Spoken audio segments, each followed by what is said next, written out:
the comfort with leaning on the mobile for a lot of things that you would do during the day, looking to the mobile for utility, that virtual cycle is now fully underway, both because of the supply, because with all of the innovation from startups, with all of the capital from people like you, Amit, it feels like we are exploring all parts of what could make for a healthy digital ecosystem. I still think there are some pretty exciting spaces like education and healthcare, where probably we are at the early stages of innovation. I think that's changed.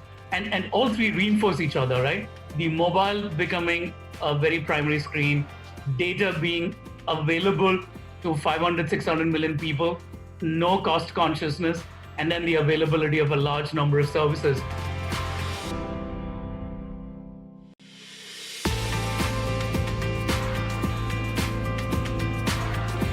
Welcome to Prime Venture Partners Podcast, a podcast for entrepreneurs looking to build and grow their startups. Learn about uncommon strategies and common traps from makers and doers of startup ecosystem. Welcome to the Prime Venture Partners Podcast. Today, we are delighted with us to have Vice President and Managing Director for Facebook India, Ajit Mohan. Welcome to the show, Ajit. Amit, great to be here. Ajit, I know before Facebook, you were also at Hotstar and the CEO for Hotstar. Can you talk to us a little bit about your background and your professional journey before we dig into details here? Sure, Amit. I did launch Hotstar back in 2015 and then ran it for 4 years as part of Star, which was then a part of 21st Century Fox. Before that, largely my career was in consulting. I spent about 5 years in Southeast Asia with Arthur D. Little. This was work in the early years of 2G and 3G, largely in telecom. And then I spent 5 years with McKinsey and Company, largely working for media clients out of New York. Wonderful. So there's this nice quote that we often talk about within the context of startups, right? That the battle between startups and incumbents is whether the startups get distribution before the incumbents get innovation. You obviously cracked that big time as an intrapreneur at Hotstar. So can you talk to us about that journey, right? Obviously, Star and subsequently Hotstar had a lot of distribution, but to build a killer product and to build that audience, maybe take us through some of the early learnings and the journey there. Of course, Amit. I think in many ways, Amit, the big innovation for Hotstar was building a challenger company inside what was then a massively successful incumbent. By 2014, Star had become the largest media company in India with a pan-India presence. There was presence in television, movies, and sports. So in many ways, the idea of building a challenger product in Hotstar, which was focused on product first and not content first, and then the very fact that we could nurture and build out Hotstar, which in many ways was challenging all of the tenets of the existing business. I think that was innovation. And I would argue that while we benefited from the massive content portfolio of the Star network, we had to build distribution from scratch. So I think the big learning, and I do think in the media world, and especially if you circle back to 2012 to 2014, most media companies around the world had not embraced technology or streaming as a core part of their strategy. And I do think in many ways, Star was ahead on that front. And then having the wisdom and the courage to create an entity that in many ways could challenge the traditional business, I think that was innovation. So many interesting things you said there, Ajit, and I want to unpack a couple of them. So one is just the cultural challenge, right? You were in the one of the most successful media companies, and to say that I'm going to build a challenger product first mindset offering, talk to us about some of those challenges, right? And the second thing, which are almost hard for me to believe, is you said, hey, you have to build distribution, right? Obviously, you would get benefit from being on the shoulder of a tall giant, but maybe both of these things, culture and distribution. Of course, and I think Amit, culture in my mind had two elements, right? One, as is now almost a cliche, in media companies, content is king. And that also means that creators and content makers are kings. So when we started Hotstar, I think it was a big shift to recognize that it was going to be product managers and engineers who are the heroes. I don't think we started off on day one recognizing that, to be fully honest. I think when we started the journey, and in many ways, there was a precursor to Hotstar, starsports.com, which started streaming from late 2012. And I do think we started this journey carrying all the assumptions of a classic media company. The emphasis was on content. But I think we recognized that we were going to build a product that was loved only if we had a shift to keeping product and technology at the center. And that did mean culturally, a lot of times it becomes about who are the heroes who are celebrated, who are the people that you focus on when it comes to talent and recruiting. So that clearly was a big shift. It did help that very early on, it was housed in a separate bubble. I think the kind of people that we hired, and I think one of the calls that we took was to bring in great talent from outside of the company, and in many cases outside India. I think that helped retain the bubble. There were people who were coming in who were not vested or too deeply invested in all of these successful learnings of what it took to build a successful media house. In many ways, I think the connect between the traditional business and Hotstar was me. And I'd spent a couple of years in Star, a year running the CEO's office, but no one really had a long track record of having built the traditional side of the business.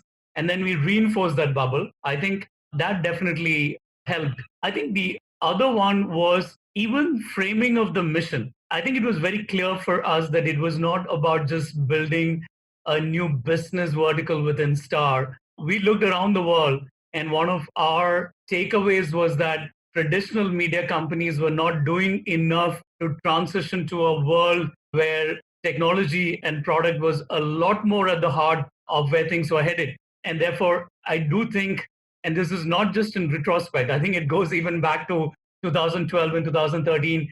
We saw ourselves as pioneering a model for media, not just in India, but for the world. I think if you go back to some of the documents, I think the line that we used to use was there was an opportunity to reinvent television. And I think when you frame the mission as that, I do think it creates excitement that allows you to have people aligned around a larger mission rather than just the task of building a business vertical in the context of a larger company. Understood. So switching gears to the topic around distribution, right? Like I said, it's hard to believe because you obviously have the Star brand, you have content, you have ability to place the fact that, hey, go get Hotstar here and there.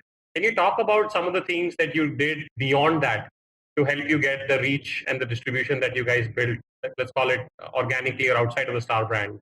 Couple of things, and I think I would separate in the context of a streaming service the content portfolio that we started with, and I think we benefited massively from the fact that Star as a company had IP going back a couple of decades. In many ways, the precursor startsports.com came on the back of Star's entry into sports, first with the acquisition of the Indian cricket rights with BCCI, and then the Fox's acquisition of the ESPN joint venture in Asia. So we definitely benefited from that content portfolio. But circle back to 2014, the challenge was no different from the challenge for every startup, which is that if you have a new destination, which was a web first and then mobile web and a mobile app, and I think we kind of pivoted to an app, which now seems almost self-obvious, but Amit, there's some of the conversations and debates that were happening around the world reflected in India as well, going back to 2013-14 with starsports.com and the launch of Hotstar in 2015. The question was, if you had an app, how did you make sure that people looked at it? They downloaded the app, they tested the service. That challenge was no different from that of any startup, even today. And for me, a couple of things stood out. One, probably because the company came out of a media company, the service came out of a media company, there was belief in consumer marketing. And in many ways that I think going back to the beginning of the last decade, it was a bit disconnected from tech companies that generally did not believe in the power of consumer or mass marketing. I think we did. And I do think it made a huge difference. And even in India, I think the framing of downloading an app, and I don't know, Amit, whether you remember the first ad for Hotstar was Go Solo. And I think the one before that in 2014 with starsports.com was an ad, Kana Keep Calm. I think it was very clear for us that we had to frame it not in a mechanistic transactional lens, but we had to root it in what was clearly a cultural shift that was going on, where the mobile was increasingly something that was the first screen for a lot of people. There was clearly an element of appealing to the younger users. And both in Kana Keep Calm in 2014, when IPL was streamed on starsports.com for the first time, or Go Solo in early 2015 when we launched Hotstar, as much of the message was here is a destination for a certain kind of content, implicit to that message was a call to a different way of living, right? That where it was a call to younger audiences first, where we were essentially saying this was a screen made for you and this is a product made for you. And I do think that belief in consumer marketing and the ability to pitch a message that was emotionally resonant with where people were, especially the first set of users who were likely to experiment with using the platform, I think it worked for us. I think that worked more than any kind of, app distribution arrangements that we had with some OEMs. And of course, the other thing that worked was clearly leveraging the scale of the Star network, because a lot of the content in the beginning was only Star content. So clearly there was an idea of pitching to that audience that you now had a complementary destination where you could watch the same shows or the movies or live sports. And of course, with the benefit that it was not appointment viewing. So I do think the combination of the two helped. But for a tech company, I would say the differentiator was the emphasis on consumer marketing. Great. And that leads me to an interesting point, which is, how has the Indian consumer evolved, right? Both from that journey, and soon we'll talk about Facebook and your new role, with respect to their appetite for both newer mediums, newer distribution, and other kinds of content. Yeah, cricket is, of course, universal, as is perhaps Bollywood. But maybe talk to us a little bit about that journey, maybe in the last 3-4 years before you left, in terms of the Indian consumer and how they had evolved, right? Emotionally, culturally, being open to the internet and so forth. Couple of things to call out, Amit, and I want to call out because you referred to cricket. This is an interesting one. Today, everyone kind of looks at this and says, but of course, cricket would have succeeded. This was not the dominant wisdom in 2012 when we started streaming cricket. And in the beginning, there was a 5-minute delayed feed, which was available for free. And for example, on IPL, the cricket, the digital rights were structurally only 5-minute delay. It was only much later that live was also available, just in terms of the rights were structured. And there were two dominant schools of thought. One was no one is going to watch cricket on a small screen because, of course, cricket is something that you only watch on a large screen. And second, no one will watch anything but live, right? Even a 5-minute delay will be a non-starter. And both turned out to be not true. So I do think the hypothesis or the bet that we had of fundamentally making the assumption that the size of the screen was not going to be a limitation, especially in India, where it was and still continued to be largely a single television household. The fact that the mobile screen was going to be such a huge empowerment tool for people in terms of having access to the kind of content or services or platforms that an individual was interested in, I do think we made that bet and it played out. And of course, given the scale of cricket that in many ways I think Hotstar drove, it is now today sort of assumed that, of course, cricket was always going to work. But going back to your question, Amit, in terms of what has changed, I think the first learning is exactly that the mobile as a tool of empowerment has been even more deeply established over the last 4 or 5 years. And two things have happened. One, of course, the cost of the device gone down dramatically, right? No different from what you're seeing in every part of the world. But there's always been I think OEMs and telcos have really tried hard to make devices more affordable. A lot of that innovation and action has happened in India. And of course, for the same price point, the quality of the phones have gone up dramatically. And the second one is the cost of data. And with what Jio started and the other telco operators followed, I remember in 2013-14, it used to cost $8 an hour to stream video. Today, it's practically zero. So I do think that's the second thing that has changed. The deep change in the mindset where in many ways people were so conscious of what they use data for, right? Because it was the ticking clock. It was every second, every minute, in a model where data was expensive, voice wasn't, there was already innovation by that time in terms of incoming calls being free. So people felt comfortable chatting on the phone, but there was a lot of fear and anxiety about using data. That is no longer true. And of course, when you're not worried about usage, then obviously it kind of frees you from using your time and data towards the things that you value. That's the second thing that has changed dramatically. I think the third thing is just, and of course, this has been a virtuous cycle, right? But with all of the innovation that has happened between the different startups, new business models, and people's openness to it, I do think the supply of a whole set of new services, whether that is e-commerce, food delivery, access to urban utility services, entertainment, obviously. I do think the comfort with leaning on the mobile for a lot of things that you would do during the day, looking to the mobile for utility, that virtual cycle is now fully underway, both because of the supply, because with all of the innovation from startups, with all of the capital from people like you, Amit, it feels like we are exploring all parts of what could make for a healthy digital ecosystem. I still think there are some pretty exciting spaces like education and healthcare where probably we are at the early stages of innovation. I think that's changed.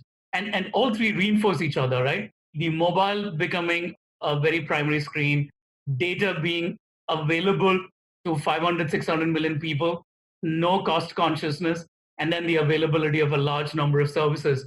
All of those reinforce each other, Amit. Absolutely. Ajit, one final quick question on this, and we should jump to Facebook and the rest of your story in the last few years. The willingness of the customer to pay has also increased, right? I remember having many conversations with you over the last 4 or 5 years about how you were pleasantly surprised at the ability and the willingness of the customer to pay for what would deem to be otherwise sort of free content on television or whatever. Can you talk to us just a little bit about that, and then we'll switch gears? Yeah, I think, Amit, it's still early days, right? And I think even Hotstar, I think looking at it from the outside, you can clearly see a lot more emphasis on subscription. And I have a couple of thoughts on this, Amit. One, obviously, as any market matures, like we have seen everywhere else in the world, you do so people as they get more comfortable with services, the trust that builds with services, the availability of multiple payment platforms. You can imagine that there is going to be a lot of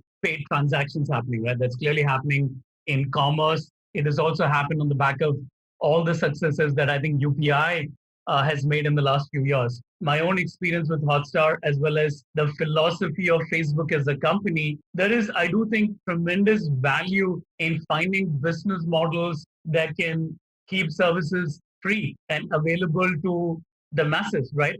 I think clearly as a company, we believe in that. I think today Facebook has managed to build platforms across the family of apps which have more than 3 billion users a month, Amit, because it is free. And we rely on advertising to make it sustainable. And of course, I genuinely think one of the biggest things about what we have done as a company is that the ads themselves add value to users, right? And that's probably the big shift generationally, that ads are not seen as an interruption. If you ask people, they actually value the ads that are surfaced on the Facebook or Instagram feed, for example. And I do think there is power in that model. There is power in making a service free and making it available to as many users as possible and finding business models to sustain that. But equally, I think if I look back over the last 5 years, there have been fundamental innovation in the infrastructure in India around payments that definitely makes it possible to consider and build business models that are around subscription, for example. Great. So let's talk about ads and monetizing through ads, right? And a lot of VCs, including ourselves, are a bit reticent, right? Because there is a very, very, very strong sort of Pareto or a Zipfian curve where, the likes of Facebooks and Googles and others kind of dominate the kind of head of that market. So if you are a startup entrepreneur, which is our audience here, and wanting to build a sort of an ad supported business, right? Like you said, go mass, go scale with a free product that adds value. How would you think about that, right? I think a couple of things, Amit. I still think if you look at the size of the ad market globally, I still think there's a lot of value there for companies. And that includes maybe a new venture coming out of the valley, or it could be a new venture coming out of India. I think it fundamentally, the real question to ask is what is the innovation that you're introducing that allows you to make a pitch for the ads, because your consumers are valuing those ads and you're offering value to advertisers. I think the bar has gone up on ads from where it was 5 years ago or 15 years ago. I don't think it's just about, let's have a large number of people and, you kind of place ads, which probably is a model that has come from the broadcast television world.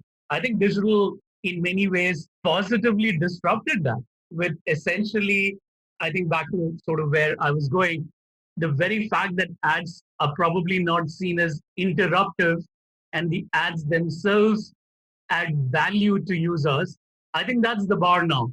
So I don't think a new digital venture can think of, let's kind of create something that is free. And just because, there is a mass scale that necessarily adds value for users or advertisers. I do think you have to figure out what is the value? How are you going to raise the bar that allows companies to use you as a marketing vehicle and that allows users to derive value from the ads that they're engaging with? But if you're able to do that, I do think there is value there for even a new venture. Great. And how do you measure the success of that? One, of course, is the classic metrics, right, of engagement or click-through or what have you. But that the ads themselves, if I may call them as a product, are really engaging the user on a first principles and a first class basis? I would imagine it's a couple of easy ones, right? One, what is the marketers, right? I do think it's interesting to see the evolution of marketing and the pace at which it is happening. And I think the big shift in the last few years, and I would almost argue, Amit, that as cliched as it is, I've seen a big shift even in the last 6 months, is I think marketers who may have grown up with certain models of how to allocate money across different mediums are, I think, increasingly becoming quite ruthless in looking at return on investment as the only criteria, and in many ways discarding all of the old marketing playbooks and saying, for every dollar or rupee that I'm putting in, what is the incremental value for my objective? And sales invariably tends to be a big goal. And for me, that's the big question. I mean, are you building something that marketers love? And of course, marketers are not going to love it if consumers are not fundamentally deriving value from it. Great. So can you talk to us a little bit about your vision for Facebook India and what you see both on the consumer side and the advertiser side over the next, say, 3 to 5 years? Like, what do you think will happen on both sides? Of course, I think if I step back and just think about, what India means for the company, Ahmed. One, I think you know this, both for the Facebook app and WhatsApp, India is where we have the most number of people on these two platforms. I also think, because of who we are, and in many ways we look at ourselves as platforms that are enablers for others, especially in a country like India, where Facebook and WhatsApp and increasingly Instagram are deeply immersed in the fabric of India, right? If I pick WhatsApp, I suspect most of us start our day looking at WhatsApp, and probably a message sent on WhatsApp is the last thing that we do before we shut shop for the day. I think that kind of relevance and engagement means that our thinking is really, how do we, over the next 5, 10, 15, 20 years, in a country where digital is clearly playing a big role in the economic transformation, how do we play an enabling role on that agenda? And for us, we think about that, Amit, as largely five pillars. One, clearly, given who we are, there is an agenda of expression, right? And it ties in with the democratic ethos of India, where whether it's the public expression of platforms like Facebook and Instagram or a private messaging platform of WhatsApp, we have a role to play. And a big part of what's happening there is around video. Video of all formats has seen a massive sort of, I don't mean just in the numbers in terms of explosion, but explosion in terms of creativity, right? Explosion in terms of a new generation of creators coming into play with short form video, for example. So there's a lot of energy there, and we see ourselves as really India kind of leading a lot of the work that we're doing in video.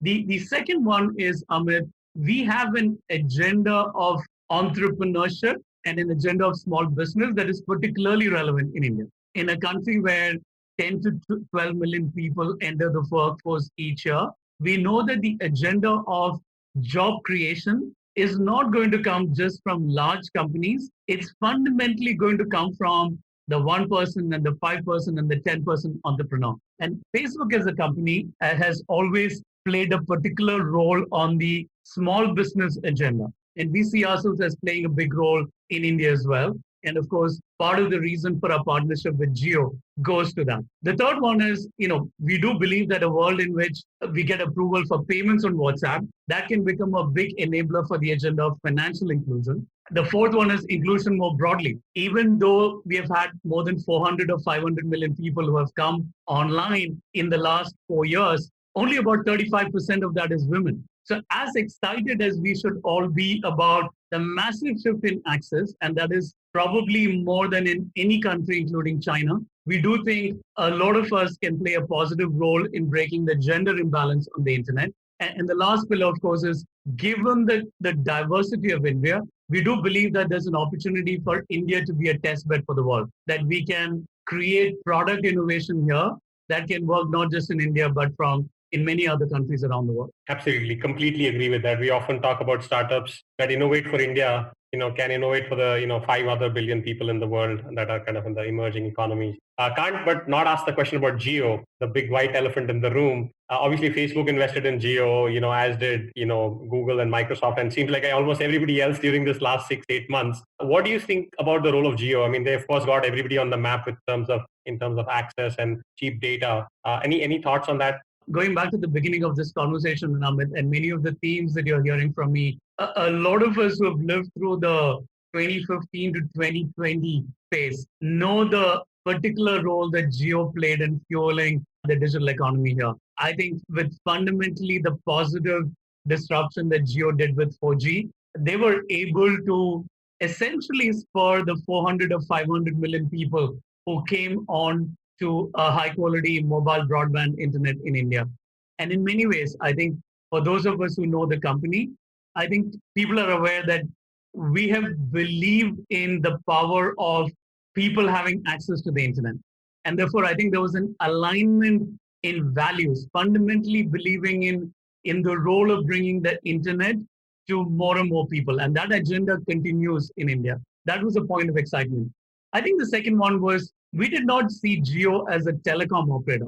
We see Jio as fundamentally building a platform company in India. And the announcement that we made about the partnership between WhatsApp and JioMart gives an example of the value in this investment and the partnership, Amit, where we do believe that the two companies can work together to open doors on new frontiers in the digital economy in India that can obviously be good for the two companies, but as well as for the broader ecosystem. The partnership between Jio, Mart, and WhatsApp, we believe can be a game changer for the small business ecosystem in India.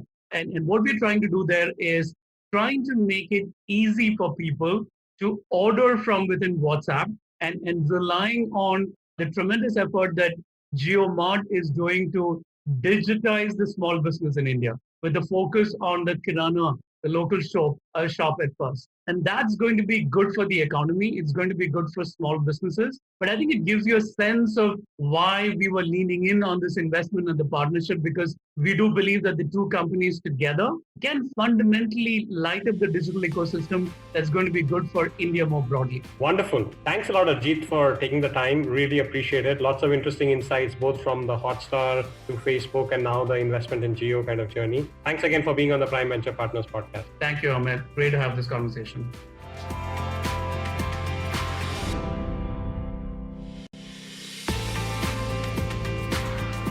Dear listeners, thank you for listening to this episode of the podcast. Subscribe now on your favorite podcast app for free, and you'll be the first one to know when new episodes are available. Just search for Prime Venture Partners podcast in Apple Podcast, Spotify, Castbox, or however you get your podcasts. Then hit subscribe. And if you have enjoyed the show, we would be really grateful if you leave us a review on Apple Podcast. To read the full transcript, find the link in the show notes.